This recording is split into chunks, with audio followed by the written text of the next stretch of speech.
Alright. It's about that time to get started. Hello, everyone. Welcome to this Wednesday. Sorry, I'm a few minutes late. Alright. Well, here we are, back for another day. It's just me today. Jay will be returning on Friday to talk about later stuff. So yeah, this is part two of our series where I'm talking about DC stuff. If you're new to this, then like a few weeks ago, I released a video about how to introduce someone to DC. Here's the script to that video, and I went through different topics. But when I made the video, I made it for like a generic audience. I didn't really uh, give my own personal opinions to these things. I set it up as like, here's what this show is, here's what it's about, here's like a general consensus, and I didn't really give my own personal opinions to it. So that's what this streams are for. It's just to me to share what I personally think about some of these projects, whether or not they mean stuff to me or not.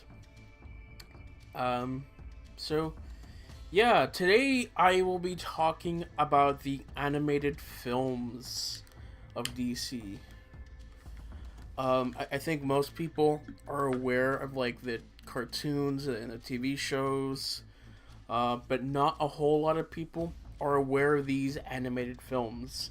Um, I didn't really know until about 2014. I was in high school and I came across some of them that really honestly was so mind-blowing that I was like, holy crap, there's more DC content for me to watch, and there are these animated films, and they're adapting like these classic comic books. Oh my gosh, I really want to watch those. And so um, it's been really fun watching those.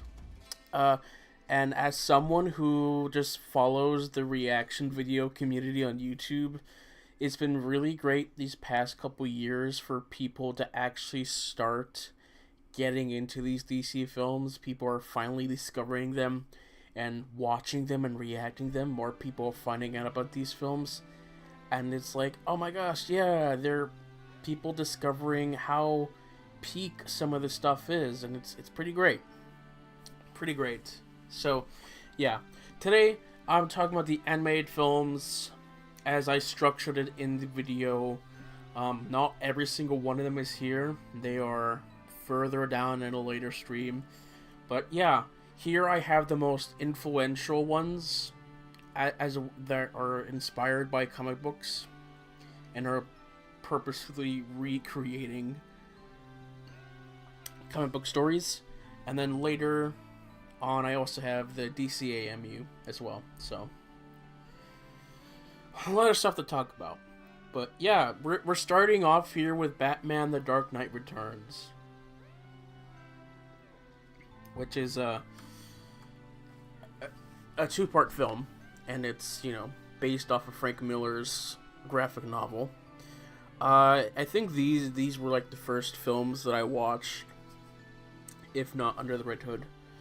But yeah, no, it was like random clips of this on YouTube that led me to discover that there were DC animated films. Because I was like, oh, not only was there more Batman stuff that I wasn't aware of, but like it's PG-13, so there's blood. It's a little darker than the normal stuff you see in kid stuff. And it was really cool. Uh, in the last stream, I talked a lot about how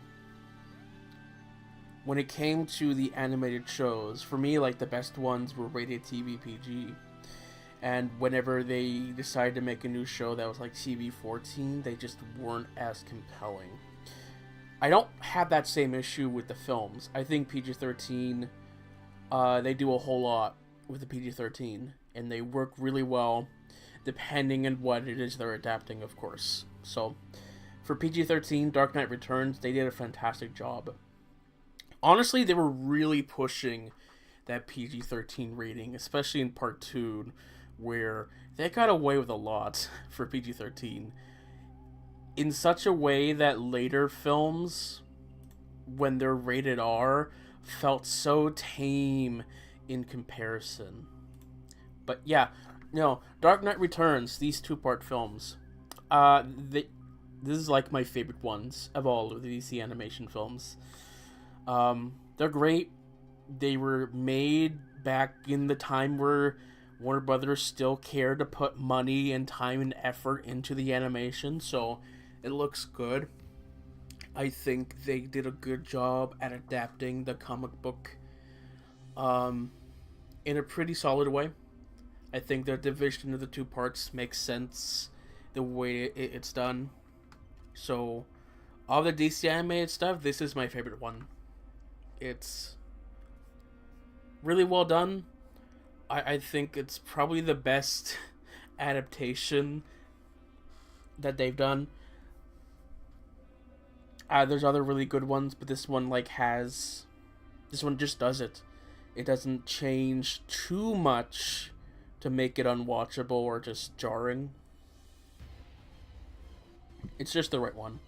If anything, I feel like we're like missing like smaller character stuff here and there that would be pretty nice. But yeah. Overall, I think it's an amazing film. A lot of great visual iconography. Of course, Snyder, of course, really likes the comic. I wonder if he borrows a lot from this film as well. I mean, he must have. If you saw like Batman v Superman and such, it's like, oh man, it's a lot of cool iconography. Trying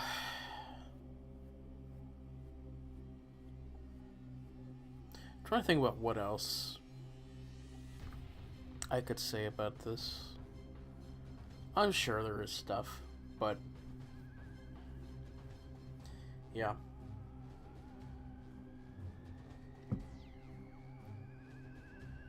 Yeah, I think I said enough. Alright. Moving on, we now have The Long Halloween, which is technically part of the Tomorrowverse films. Although when it was originally in development, it wasn't part of the Tomorrowverse films. It was like kind of a last minute addition. Which is why, like, for most of the time, it doesn't feel like it's part of the Tomorrowverse. Up until, like, near the end of the second part, where they start to include elements of Tomorrowverse, where it's like, oh, well, suddenly people have smartphones, which they didn't really have before. Suddenly things are not quite as stylized as they were before. Which is a shame, but I think they did a really good job. Like, this is the only part of the Tomorrowverse that I feel like can stand by itself. And it's great. We have Troy Baker being both Batman and the Joker. You know, great stuff. They do, once again, change the twist villain. Something that's very often that's done with a lot of these films when there's like a mystery is that they change who the villain actually is, so that people who read the comics aren't in the loop, so that they are surprised, which is not a practice that I'm fond of, because like this is my introduction to a lot of these stories, and like I would like to see the stories themselves, but you know, I understand why. It doesn't always work narratively. But I think for this one, the changes that they made were pretty decent. Unfortunately, those changes don't translate into the animation because they completely mislead us in the animation. They're pretty much lying to us with like the physique of the characters. That's a spoiler. I'm not going to say any more than that.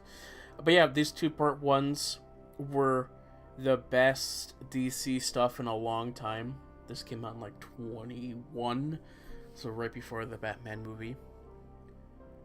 Great stories. I think they did a really good job adapting the story. Really good job. The animation is decent, but this was still during the time nowadays where Warner Brothers is not as generous with their budgets, so the animation can be stiff. But I think it did a solid job with the art direction, enough to make it not be so jarring. I'm a huge Joker fanatic, so like a lot of these Batman films just has a lot of great Joker moments that I eat up. So Troy Baker, one of my favorite Jokers, behind Mark Hamill. I think he does a really good impression. So I would really like him to continue portraying the character like Hamill did. Just make him the go-to Joker voice. You know, Hamill is retired from Joker, especially after the passing of Kevin Conroy. So it would make sense to move on to Troy Baker, who can do both Joker and Batman. So like you're saving yourself money by doing that. Oh, than just hiring a normal person, but still, I think he's pretty good. Moving on to the next one, we have Batman the Killing Joke, which is a pretty iconic comic book, but as a film, there was a lot of disappointment. Yeah, I was really looking forward to this one, and when it finally came out, I was a little disappointed by some stuff.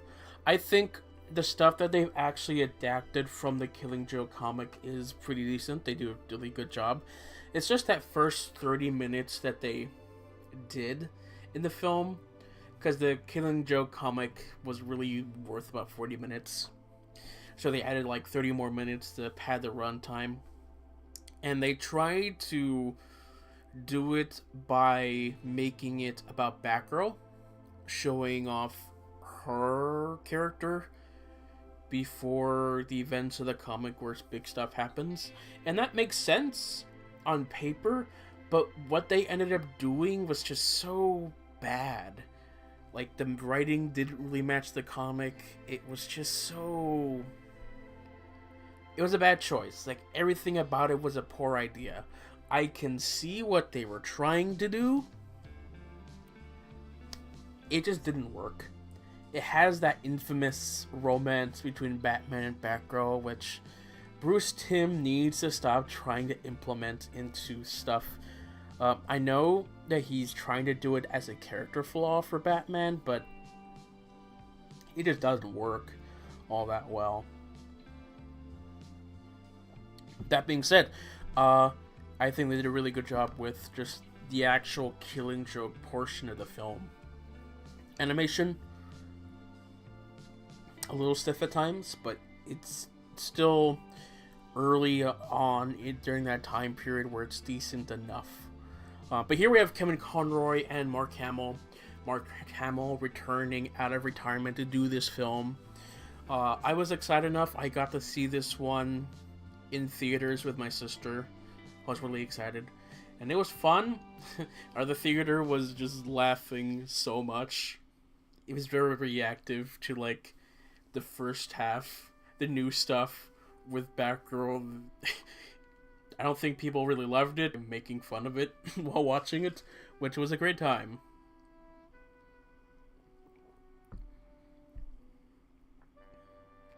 Yeah, I own it on Blu-ray, I think, or maybe DVD. One of those two. But every time I rewatch this film, I always skip the first 30 minutes. Because I'm here for the Killing Joke portion. I think it's the best part. It's the stuff that actually has Joker in it, so that's what I watch. Yeah, moving on to Batman Year One. I think this one was another Frank Miller comic originally. This one is surprisingly short, at only an hour long. I haven't read the original comic, so I can't quite tell what the exact difference is, but from what I hear, they do a good job adapting the story, just pretty plain. You see a lot of elements that Nolan borrowed for Batman Begins, which is pretty cool. I love it when these films the live action films can borrow from actual imagery and iconography. So there's a lot of Batman Year One inside Batman Begins, which is pretty cool. Uh, yeah, it's not my favorite of these animated films. It is really well animated. There's a lot of effort put into the animations, so that's great. Um, it's a simple Batman adventure. It also has a lot of focus on the Commissioner Gordon, which is pretty good. And it's enjoyable in that way, but it didn't quite allure me as much as other stuff. I still think it's pretty decent overall. I should probably give it another rewatch to see how I feel, because it's been a minute. It's been a minute, so yeah. I think this one also introduces us to Catwoman, but I do really like that here we get to see Batman learn. I think we get to see him find his cowl. We get to see him like do detective stuff. That was really fun to see.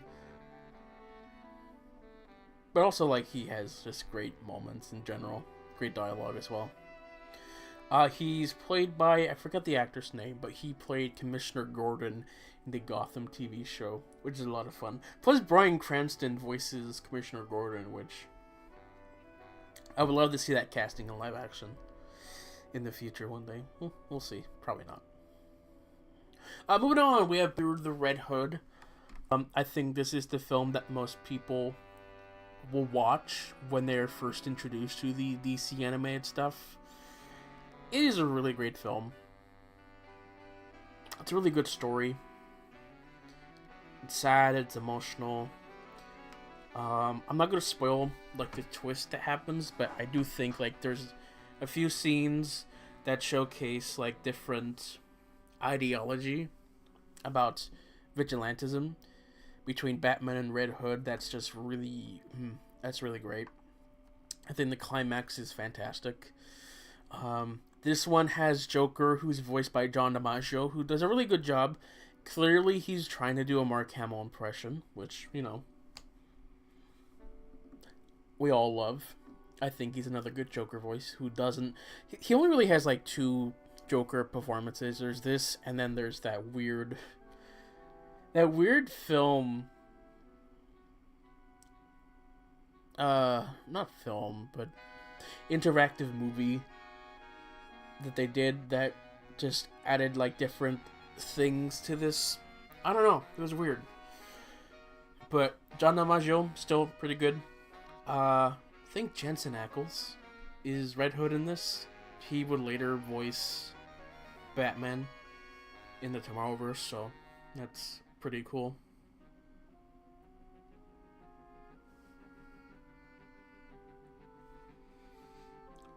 What else to say? Oh, that's right. I didn't mention a few things. That Christopher Drake, who is a composer for some of these films, I know that he composed Dark Knight Returns. I think he might have had a hand in this film.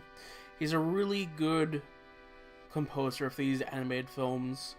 He did the Arkham Origins soundtrack, which might be the best soundtrack to the Arkham games. Just underrated. Just wanted to point that out. So, yeah. But yeah. No. We had Black Mask who's in this. If I'm going to recommend any of these films, I would recommend this one, along with Dark Knight Returns. Those are all good. But this one especially, I think it's a good introductory film to these animated ones. For sure.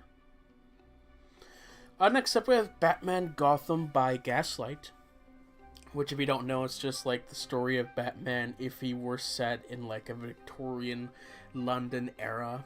So, it's like very steampunk, low-tech, industrial age Batman. Which is a cool aesthetic. Here he's like going up against Jack the Ripper. This one though does... It changes who the villain is in the comics. Which what they change it to, I don't love. I wish that they would change it to something that made sense for who the identity of the villain is, but for shock factor, they did something here that I'm not a big fan of, but if you were not new to the comic book, if you just watch this by itself, it might still come out as fine, which I think was the point, is to get this. But I think that practice leads to disappointment when you actually read the comic book and it's like, oh, well, that's not what I watched in the film, so that's very disappointing. So decisions like that can be problematic in the long run. But yeah, no, I think this is fine. It's an interesting Elseworld look. I'd be interested to see more of this style. There's another film that I'm not going to talk about today, The Doom That Came to Gotham, which continues with like a similar visual aesthetic, but it's a very different film. So, yeah. Moving on, we have Superman Doomsday, which is the film that attempts to adapt like the Death of Superman arc, as well as his resurrection. So this is one that I think it's the first DC animated film under this new initiative from DC. Before other DC films were like connected to a TV show, this was the first one that's like, hey, let's just make films by adapting comic stories or something. And so it's the first one that they did. And I think it does an alright job at adapting the story. It abridges a lot of elements, kind of gets to like the main point, which is fine. It's cool. My big disappointment is the Superman and Doomsday fight. I feel it was just way too short. Because of the story of that fight should take a long time. It should be like a really long fight that's just like back and forth.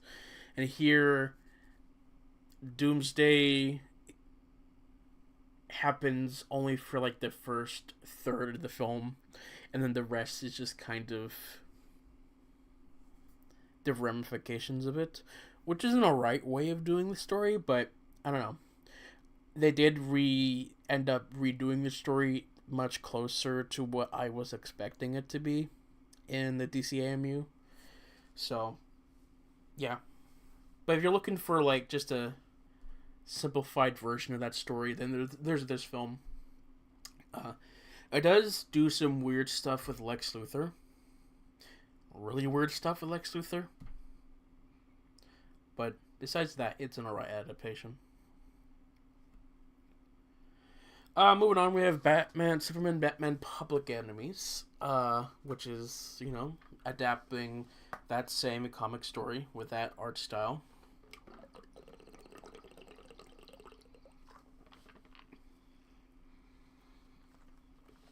I like the way it portrays the friendship between Superman and Batman. Here you could really tell that they're best friends. And it's so much fun to watch when they act like best friends towards each other. So that's pretty cool. It borrows from like a wide variety of like different DC characters. Here, this is like the most prominent we get of Power Girl in any of these films. I don't really think she has much in any other adaptation. She kinda is adapted into the Justice League Unlimited show, kind of. But this is really her only prominent appearance that I can think of, unless she was in something else that I'm forgetting.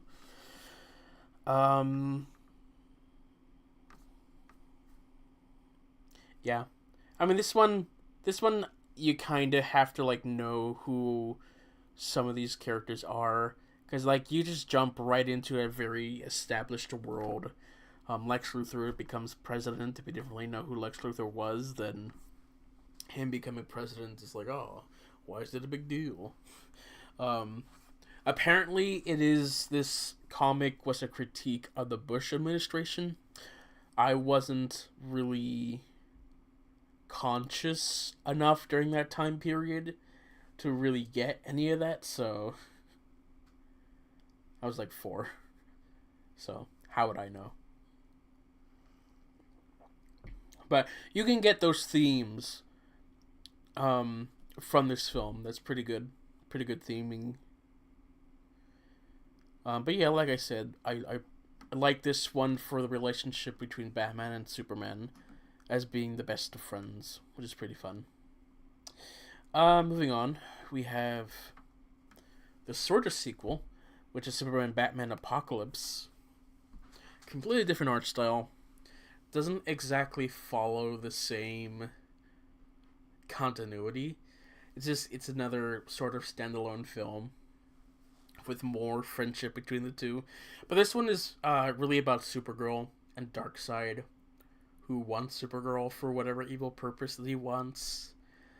I think it's pretty good. I don't love the art direction in this one as much as the other one.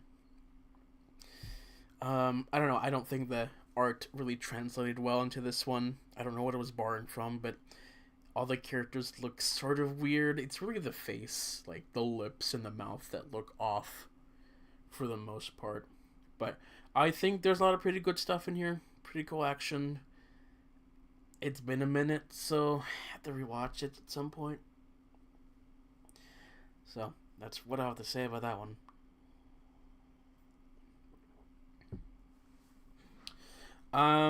All-Star Superman. This is a very popular one. It's sort of what James Gunn was teasing as the inspiration for his film. After watching his film, it's not quite that, but at least it's a hopeful Superman. But yeah, this one deals with Superman who knows he's dying, and so he's just trying to make things alright in the world before it goes, I suppose. That's the spoil-free way to explain it.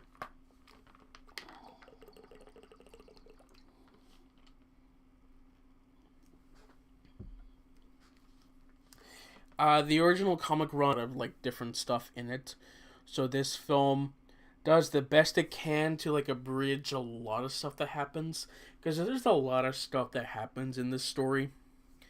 So it could feel jam packed with too much. It can maybe sometimes feel directionless. Um, but I still think it's a pretty overall decent product. I'm not the biggest fan of the art direction.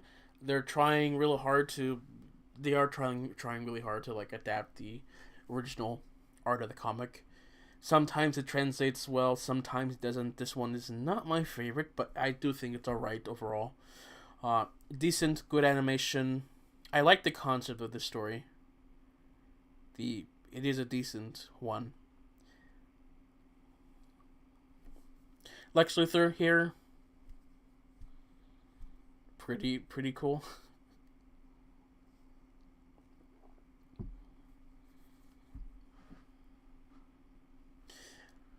They don't really know what else to say without spoiling if you haven't seen it, which I'm not sure why you're watching if you haven't seen any of this stuff. So yeah, but overall I think it's a pretty solid film.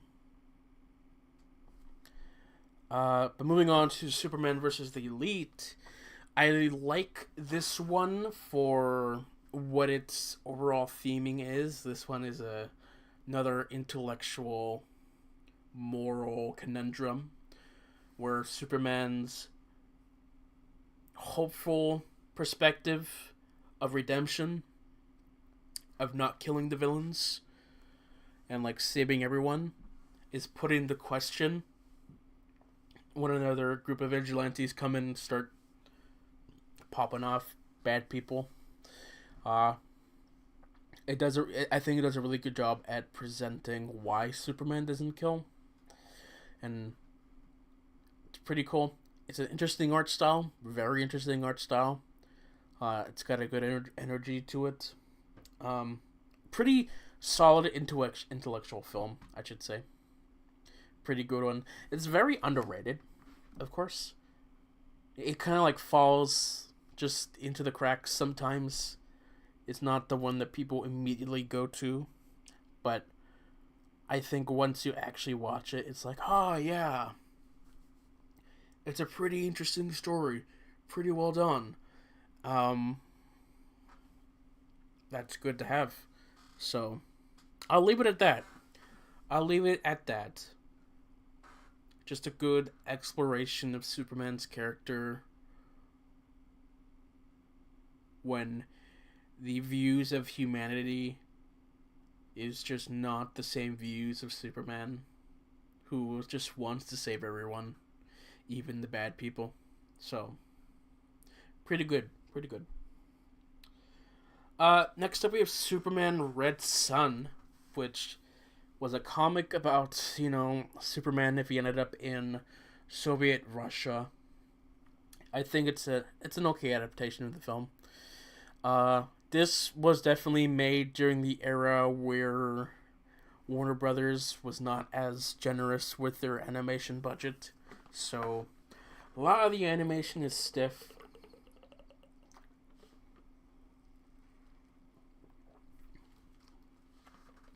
There's some writing choices that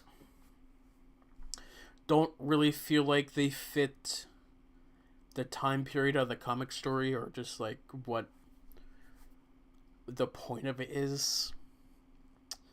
There are some changes that was done to some characters that are kind of muddy, but overall I think it's an interesting look at this alternate version of Superman.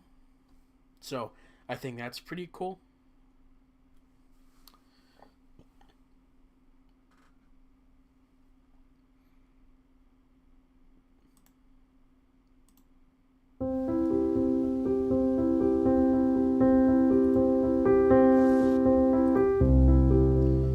Music got turned off somewhere along the line. Don't know when that happened.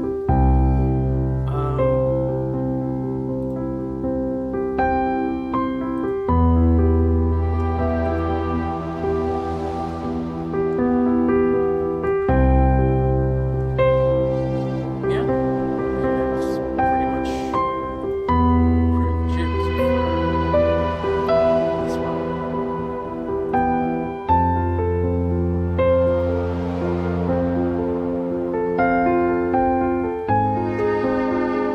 Moving on, we have Injustice, which this is an adaptation of a comic series which is connected to a video game. Video game story is pretty decent. It's about Superman after some bad stuff happens. This film tries to adapt a lot of story in the most abridged way possible, which it loses a lot of stuff.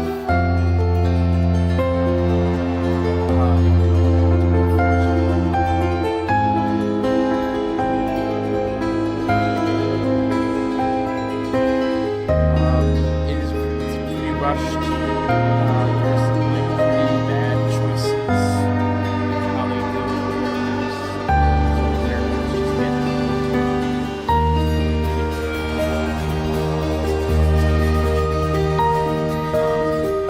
if you're like if you don't know anything about the comic, the game, and you're just watching it by yourself,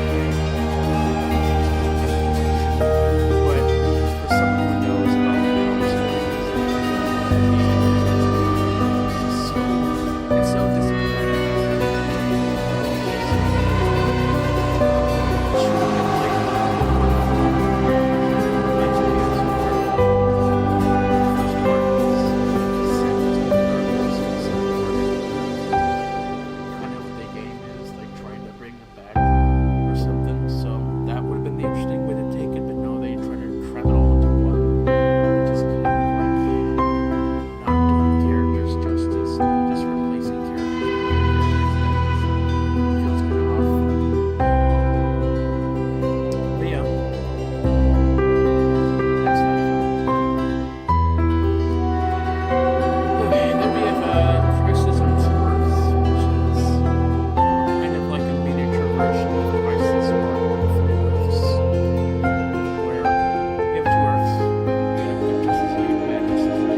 all the multiverse films that's been happening the past like 5 years, I don't think they've been doing a good job at presenting the multiverse outside of like, oh, nostalgic characters.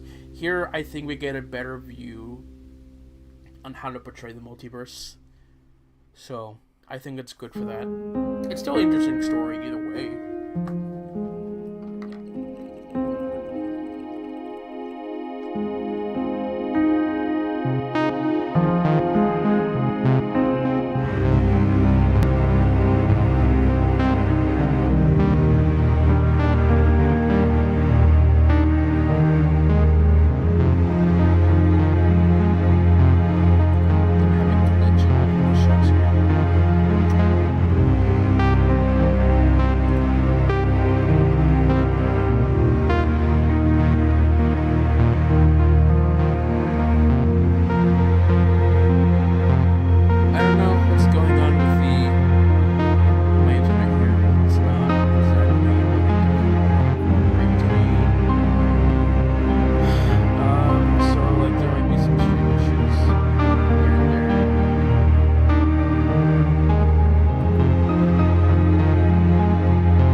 Stylized like the 50s and 60s.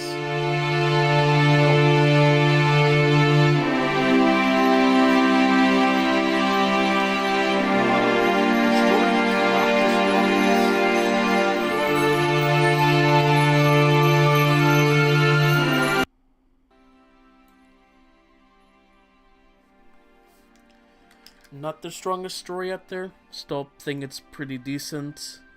But yeah, it's just like the depiction of the characters that I enjoy. There's an interesting way that they handle Batman in this one, where Batman starts out like his classic appearance, but then starts to change his like overall look after he scares a child. So I think that's pretty cool stuff. Yeah, moving on, we have Green Lantern First Flight, which I think this is the first DC animated film I ever saw.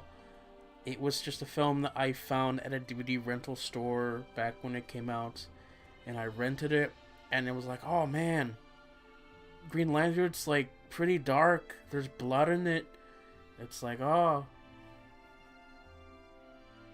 not the most appropriate.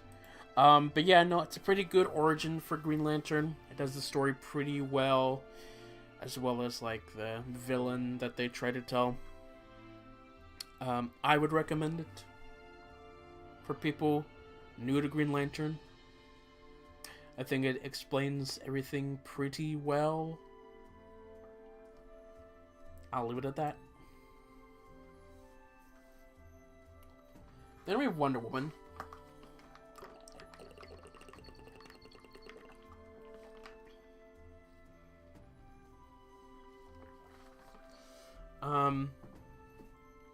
Which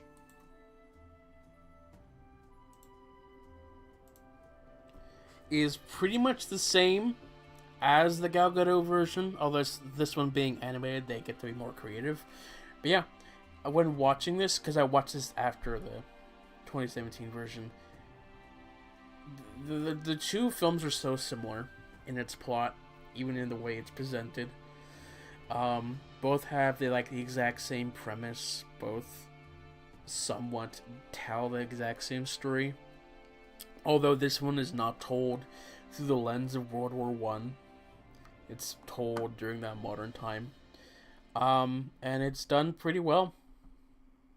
Yeah, that's what I gotta say. Which one's better than the other? Well, that depends. Depends on who you ask. I think they're both decent versions. Yeah, I'll leave it at that. Then we got the DC Showcase, which, yeah, DC Showcase is a series of short animated stuff, roughly 10 to 20 minutes long, that showcase different characters that don't typically have their own projects. There's a bunch of them. You get characters like the Spectre, Green Arrow,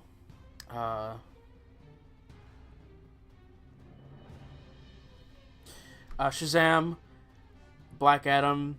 Some of these characters have had their own films come out since then, like Shazam and Green Arrow has had a TV show. But yeah, it's like a quick thing to showcase characters. There's a Death from, I believe, the Sandman comics, who has a pretty good one. They're very interesting. I highly recommend them. They get to show you characters that you don't really think of, that you don't really experience much of, so it's pretty fun and interesting.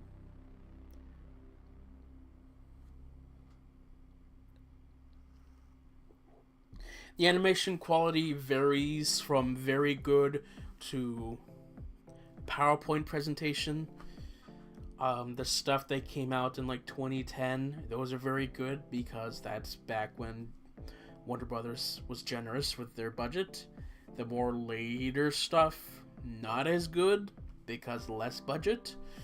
But I think that they're all very interesting at what they portray. So yeah. Then we have Watchmen. Of course, Watchmen being a very iconic graphic novel in its depiction of heroes. This is a 2-part animated film that generally does a decent job at adapting the story. I'm a fan of the animation style, but it is alright. It is unique compared to the rest, so I'll leave it at that. Alright, then we have Justice League, the Flashpoint Paradox. This is a Flash film telling his iconic story where he travels back in time to try and save his mother but then creates this alternate world where bad stuff happens and characters are very different. This story was adapted a couple times, once in the Flash CW Flash TV show and once in the most recent Flash film with Ezra Miller. This film adaptation here is still the best version of that comic story. It goes wild, it goes places, it's very creative. The CW Flash version was so disappointing. I was really excited when I was like, oh, they're going to be adapting this story. And I was like, oh, I really hope that they spend like multiple episodes in this story arc. But no, they tell it in this one episode, 40 minutes long. Not very good. And then the Flash film, instead of doing what we wanted, which was this crazy stuff with different versions of the characters, they're like, we'll do the nostalgia route with having the Tim Burton Batman come back. And it's just, that's a whole choice. Is it cool to see that? Yeah. But it's not Thomas Wayne with guns Batman. You know, it's not as interesting as this. But yeah, this is technically the beginning of the DC AMU films. Technically, I say, because it has a different voice cast and different art direction. It's just the story that transfers over to the continuity of the new films. So, yeah. This one, I would recommend as well. It's a really fun ride. But then we start the new DC AMU films, which are stylized after the new 52 films that were the comics that were coming out at the time.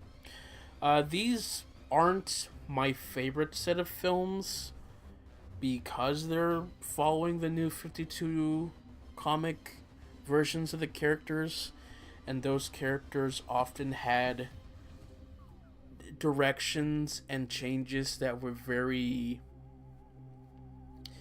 different and sort of controversial at the time. But looking back on retrospect, they are pretty fun ones. This one, Justice League War, showcases the formation of the Justice League as they battle Darkseid and his minions.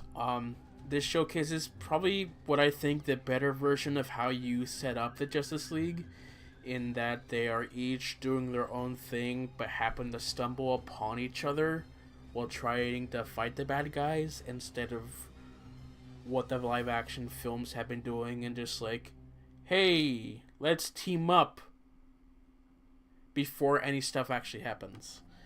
So, yeah. Next up, Son of Batman. Which, when I first started watching all the DC animated films, this was the latest one. This was the newest one. So I got to experience all of these films as they were coming out. And, you know, there was a whole lot of drama every now and then when a new film came out and it wasn't to your expectations, or we got to experience the animation budget get lesser and lesser in real time. So, yeah, this one tells the story of Damian Wayne, who, back when I first saw this, he was a pretty annoying character. Now, after the fact, I think is a pretty cool character, and the journey that the character has throughout these films is pretty cool. So, yeah, this is not my favorite film.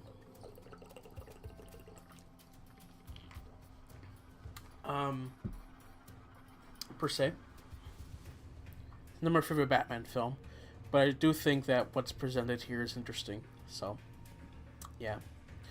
Throne of Atlantis tells the story of Aquaman.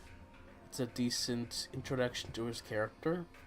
I think it's an okay Justice League film. Part of the story was adapted into the Aquaman film with Jason Momoa.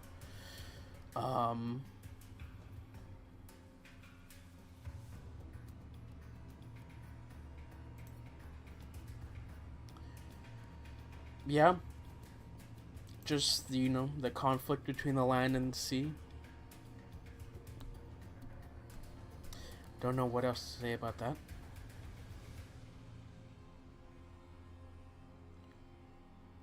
Then we have Batman vs. Robin, which was definitely a very controversial film when it came out because it's depicting the Court of Owls and it's trying to depict Batman vs. Robin. This was back when the films had like this very clickbaity titles because Batman vs. Robin is not the point of the film. They have like one instance where they fight, and it was like it's a pretty cool fight, but it's like it's like very short. A lot of people at the time didn't love the way they handled the Court of Owls. I think they were pretty underutilized as well. But overall, in retrospect, it is a pretty cool and decent fun time of a film. That same thing can be said for Batman Bad Blood. This is around the time period where we are starting to see less budget in the animation, but they still had enough to do some cool action stuff.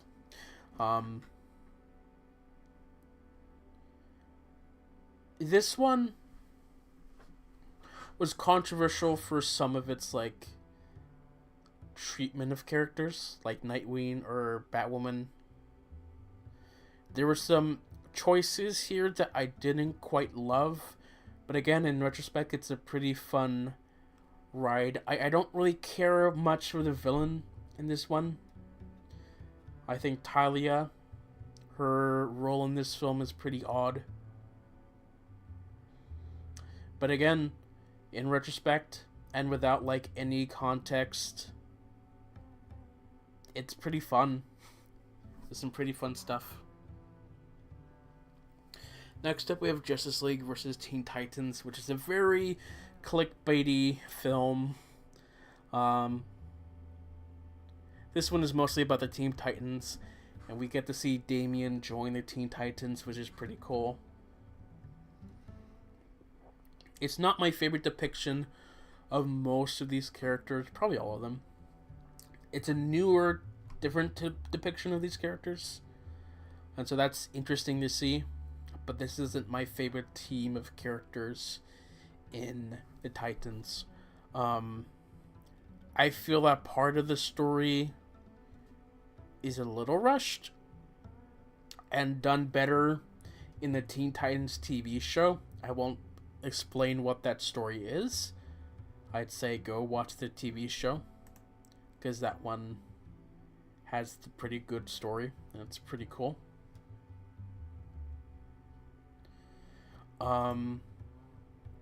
This one I think has Damian. Damian is a character that, he goes through a lot of transformation in these films. In the end of each film, he's always like a better character, but he always sort of regresses in each new film. And by the time we got to this one, it was starting to get very annoying. A bit. But I think after this point, he starts to get pretty well developed. Yeah. Then we have Justice League Dark, which is where they started to do more rated R films for DC. Because before this, rated R animated films were pretty rare for DC. The only other one before this point, I think, was Killing Joke. So this was like the first one. And it is pretty tame for rated R. Really, the rated R stuff is only for, honestly, the swearing. And maybe one or two darker elements in the writing.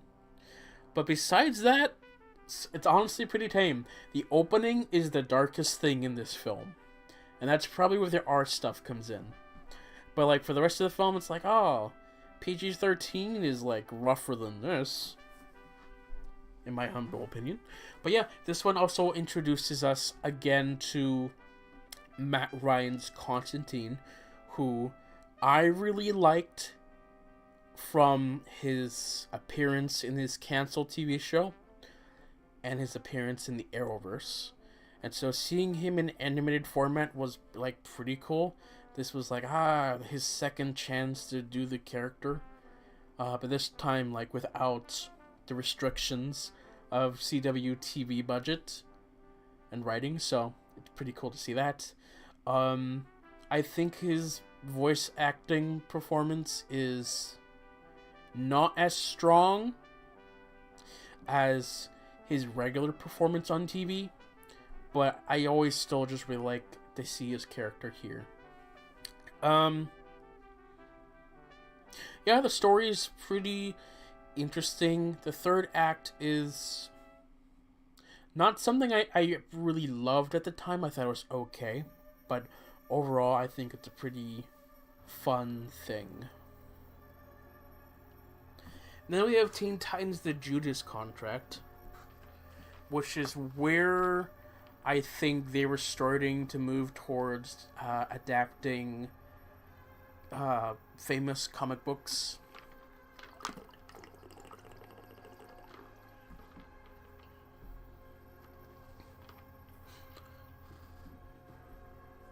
And it was also like a kind of like a redirect, because the other films before, they weren't as well received by fans when they came out. And so with Dark and Judas Contract, they were moving towards like a better direction where people were like, oh yes, now they're doing good work. We're liking these films and these adaptations. And I agree. I thought this was a pretty fun film. In retrospect, animation, a little stiff at times. I don't quite love some of the stuff with Deathstroke and Tara that was done here. Interesting direction, but kind of odd. But overall, decent, except for like the third act. The third act was weird. I don't know if I love the third act, but overall, it's a decent project. Suicide Squad, Hell to Pay, I think I wasn't really a fan of. I don't really have much to say about this one. I'm not the biggest fan of the Suicide Squad. I think they're better as villains doing questionable things. I think their best depiction was in Assault on Arkham and the Justice League TV show. Everything else, they've been not depicted correctly, in my humble opinion.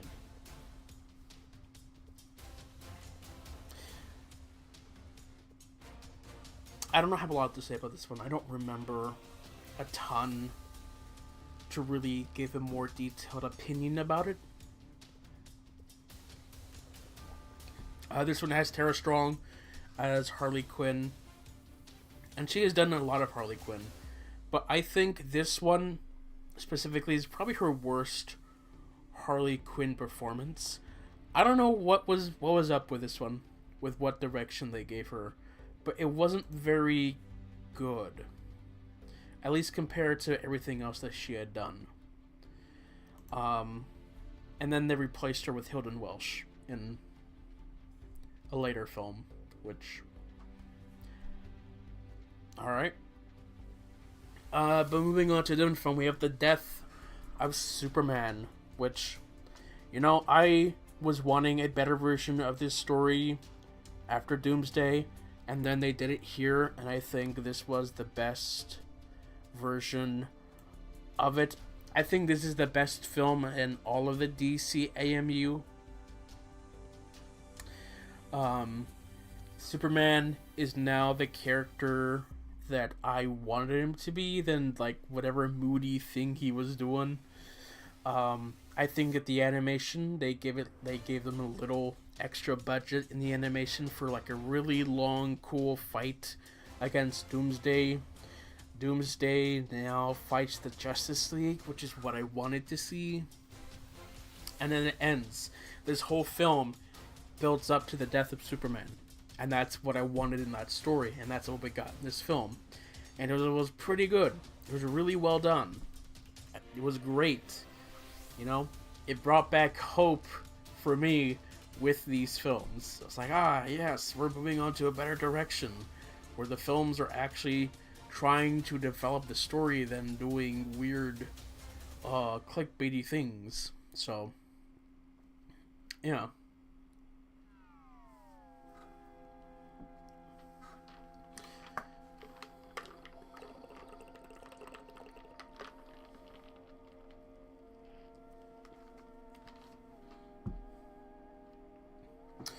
Then we have Reign of the Superman, which is the second part of this death and resurrection of Superman story.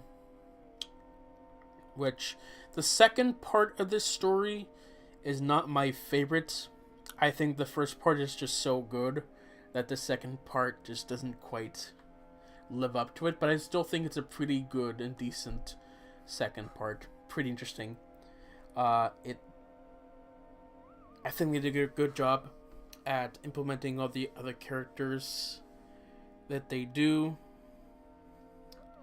Sets up an interesting mystery.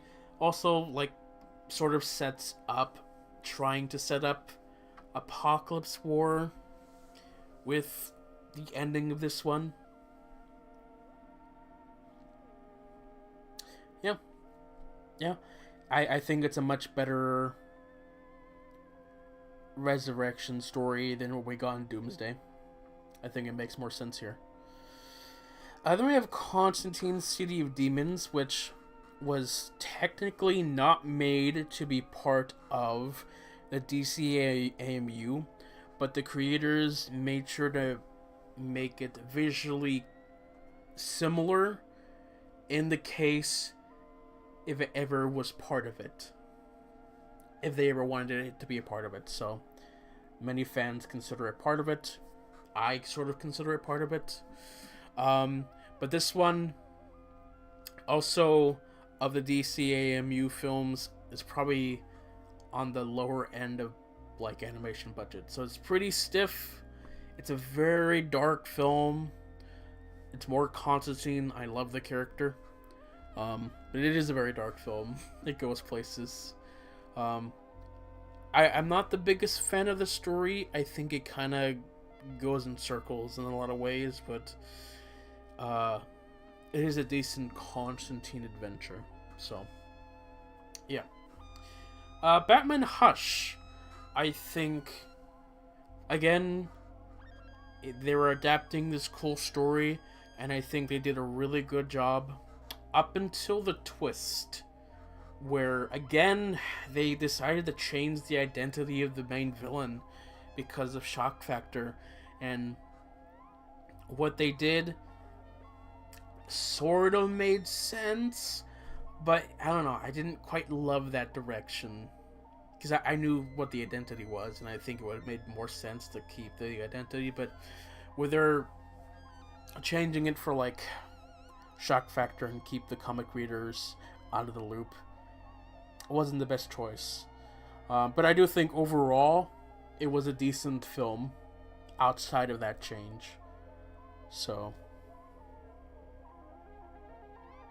I'll leave it at that. Then we have Wonder Woman Bloodlines, which is a prequel Wonder Woman film. Like, prequel tells her origin / does its own thing. I think this one is not my favorite Wonder Woman film. I think the story is alright, but for some reason the animation is unfinished. Like, really unfinished. I think by this point, Warner Brothers was wanting them to finish with the DCAMU, so they were rushing these next couple films.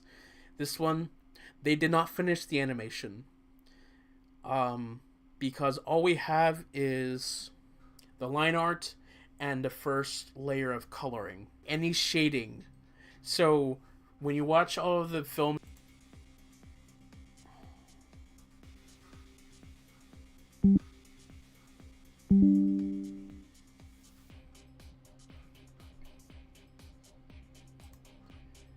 making sure I'm still streaming here.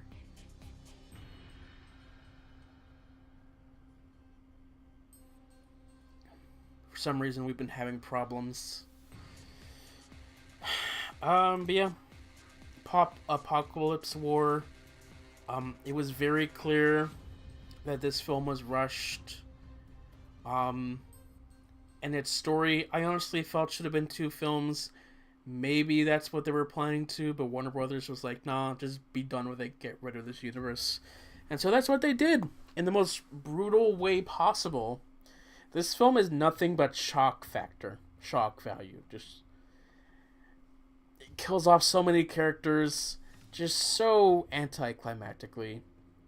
Animation, very unfinished, very stiff.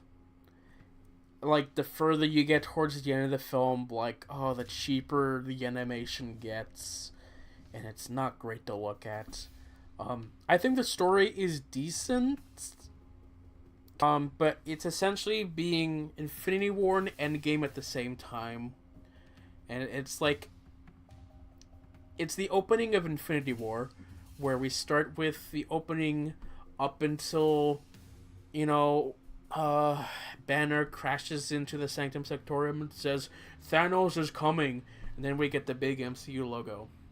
And then it cuts to the 5 years later in Endgame, right after that, where we've missed everything in the events before. And it's a weird direction to take, because so many characters are gone, and they are so casually explained as like, oh yeah, this character's dead, while showing like a PowerPoint presentation of like how they brutally died, and it's not great. I don't love that direction. I don't blame DC for that. I think it was a Warner Brothers thing of them wanting to just finish this. It was a direction to take it. A lot of people really liked that shock factor. I didn't. In retrospect, I can enjoy it, but I didn't love that direction overall.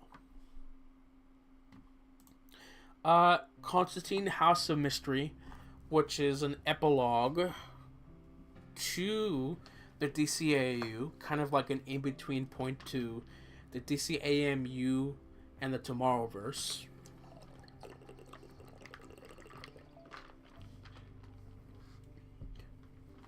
It's 20 minutes of Constantine, which I enjoy more Constantine, so that's what we get here. We get more of an explanation of what happened to Constantine after the events of this film. And then that kind of leads us into the Tomorrowverse. Beginning with Superman, Men of Tomorrow, which is a very decent start. You know, a fresh start. Give each of the characters like a moment to like begin. It's a decent Superman film. A young Superman first starting out, learning to be accepted by people. I think it's good in that way. And then we immediately go into Justice Society World War II with The Flash. And, I thought this was decent as well. Flash travels back in time to World War II. And to me, I was thinking, oh, we were gonna build up to the Justice League film. Here, we're gonna be like, oh yeah, Flash, he meets this superhero team, and that's gonna give him the idea to create the Justice League, which is kind of what happens in this continuity, but they skip so much. Then we have Batman The Long Halloween. We already talked about this earlier in the stream. But here we got to see Batman, and at the end credits we got to see Flash and Green Arrow, where they were probably like setting up this team. And then we go into like Green Lantern Beware My Power, where we skip so much, where the Justice League already formed. They have the Watchtower. Hal Jordan. We skipped Hal Jordan and we moved on to John Stewart. I think it's a pretty okay film. I think the mystery in the film is pretty decent. I like a lot of it, but it's also just I didn't love how we skipped so much and we were just rushing to do these characters. Speaking of rushing, we have Legion of Superheroes. Here we have Supergirl. And again, Justice League already formed. Batman and Superman, they have already teamed up. And then we have Supergirl. We kind of missed her introduction to this world. And it kind of felt like a misstep where, like, oh, we didn't get to see this character or any of these characters go through these journeys of meeting and doing stuff. We're just skipping all that. And by this point, it was pretty clear that they were rushing to get to the Crisis on Infinite Earths story. But overall, I think this is a decent Supergirl film. A decent Legion of Superhero story. I think it's alright. It's pretty decent. Underwhelming in a couple things here and there, but overall, okay, I'd say. Then we got Warworld, which is just a mess of a film. And I think the mess of the film is, one, we skipped so much with these characters. Like, this should have been the film that introduced the Justice League. This should have been that film. But no, this one is just not great. It doesn't do the World War very well. It doesn't explain it in the best way possible. And then the film just has bad pacing. And just bad editing. So here we follow 3 different stories, following 3 different characters. Wonder Woman, Batman, and Superman. And they're each telling, like, different stories. Like, Wonder Woman in a Western with Jonah Hex. Batman the Barbarian, which is, you know, a comic version. And then, for some reason, with Superman, they decided to remake an episode of Twilight Zone. Which, okay. But they're not interconnecting these stories. We experience each story as, like, 20 minutes each. So, we begin with Wonder Woman, and we stay with Wonder Woman until the end of her arc. Then we move on to Batman, then we stay with Batman until the end of his arc, and then Superman to the end of his arc. And then we have another section with all 3 together, which to me was the worst way to edit the film. I think they should have, like, kept cutting in between, having them each learn things in, like, similar order. That way, this film isn't as slow and boring as heck, because that's what it was. It was so disappointing, and just not an easy watch through. And yeah, it was rushed to completion. The animation was pretty stiff, and it was all in a way to rush the story to Crisis. There's, like, no even proper conclusion to this. It's just like, Deus Ex Machina, guess what? We are now into Crisis on Infinite Earths, which is a 3-part film, which 2 parts is probably enough. Man, this film was so disappointing. It's the end of the Tomorrowverse and the DCAMU.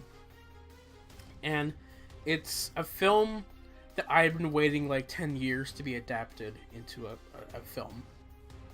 I waited until all 3 parts had come out and on DVD, and so I purchased all 3 on DVD. And I waited till I myself read the original comic till I watched this. And so by the time I finally sat down to watch all 3, I was so disappointed by everything. It was just not a great adaptation. The changes that they did were odd. The point of Crisis was, like, to showcase different versions and, like, celebrate 50 years of DC comics, and also to reduce their different timelines into one unified continuity. Here everything has the same art style. I don't get the sense that things are different universes because they all look like the Tomorrowverse. And then only at part 3 do they start introducing different art styles with like versions of characters that we should be familiar with, which I really wish that they were part of the entire story instead of like a 10-second cameo. Because when they showed up, it's a little jarring where it's like, oh, that's a different art style. Where were they the entire 3 parts? Why aren't they part of our thing? But anyway, yeah, that ended the DC animated films, and we don't know if we're gonna get another shared world. I hope that they just go back to the standalone films after this point. But yeah, this is it. That's all we have so far, and that's gonna be it for today. So yeah, well, yeah, thanks for showing up. I'll be back on Friday with Jay to talk about the live action films. So yeah, thanks for stopping by. Sorry that for some reason my network is just not working well. So yeah, bye, bye bye, see ya, bye bye, have a good day, bye.